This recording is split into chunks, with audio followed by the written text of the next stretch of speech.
बिस्मिल्लाहिर्रहमानिर्रहीम। अस्सलाम वालेकुम। किचन विद पाक फौज में हम आपको खुशामदीद कहते हैं। तो कैसे हैं आप सब? मैं आप सबकी दुआ से अल्लाह ताला के फजलो करम से खैर खैरियत से हूँ। रेसिपी बनाने से पहले वही छोटी सी रिक्वेस्ट, चैनल पर नए चैनल को सब्सक्राइब कर दें, रेसिपी को पूरा देखा करें, बनाया करें। अगर रेसिपी अच्छी लगती होती तो लाइक कर दिया करें, वीडियो को फुल वॉच किया करें और दोस्तों फैमिली के साथ शेयर किया करें। तो आज हमारे किचन में बन क्या रहा है, फ्राई हो रहा है बेमौसमा साग जो मैंने फ्रीज किया हुआ था। तो आज मेरा दिल कर रहा था तो मैंने कहा चले मैं फ्राई कर लेती हूँ। मेरे हस्बैंड कहते चलें आज साग हो जाए तो चलें फिर आप भी खाएं साथ।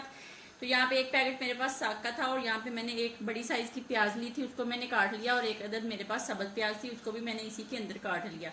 और मेरे पास थोड़ा सा धनिया था, उसको भी मैंने धो के अच्छे से साफ करके काट लिया है। और यहाँ पे गार्निश के लिए सब्ज मिर्च, धनिया और अदरक है।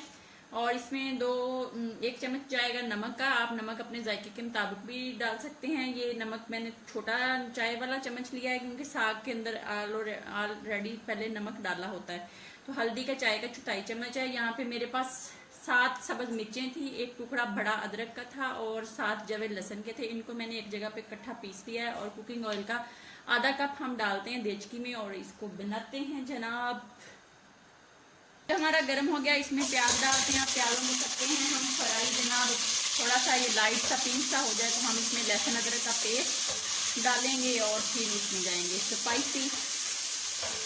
प्याज हमारा लाइट पिंक हो गया। अब हम इसमें लहसुन अदरक का पेस्ट डालते हैं और इसको 1 मिनट तक फ्राई करते हैं। इसका कच्चापन खत्म हो जाए फिर हम अपना नमक मिर्च डाल के उनको भी फ्राई कर लें, फिर आपको दिखाते हैं।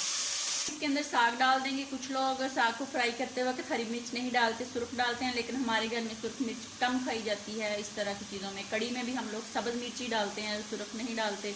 और साग में भी हम लोग सब्ज़ मिर्च डालते हैं। मसलन सुर्ख मिर्च को हम नेड़े भी नहीं करते, पास भी नहीं करते। साग मैंने इसके अंदर डाल दिया है, फ्रीजर में रखा हुआ था, ज़ाहिर बर्फ तरह बना हुआ है। तो अब हम हल्की आंच पे इसको 7 मिनट के लिए रख देंगे, दम पे लगा देंगे। और 7 मिनट के बाद फिर हम इसको आपको इसकी शक्ल दिखाएंगे और फिर आपको दिखाते हैं कि इसके साथ क्या करना है।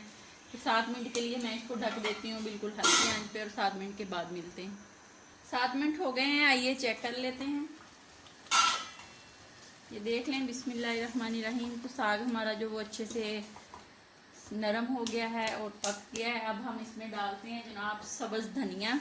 डाल के इसको 1 मिनट के लिए फिर बंद करेंगे और उसके बाद इसको हम करेंगे डिश आउट।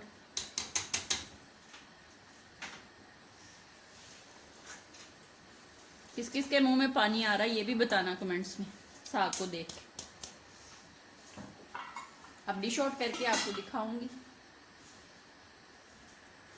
आइए डिश आउट कर लेते हैं जनाब। बिस्मिल्लाहिर्रहमानिर्रहीम।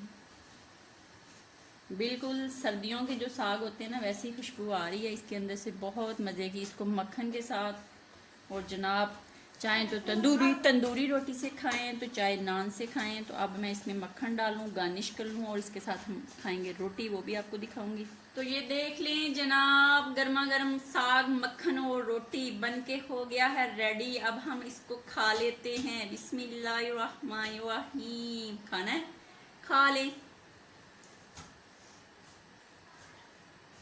तो बहुत बहुत मज़े का बना है, ज़रूर बनाया। अगर फ्रिज में पड़ा है तो बना फ्राई करें और खाएं।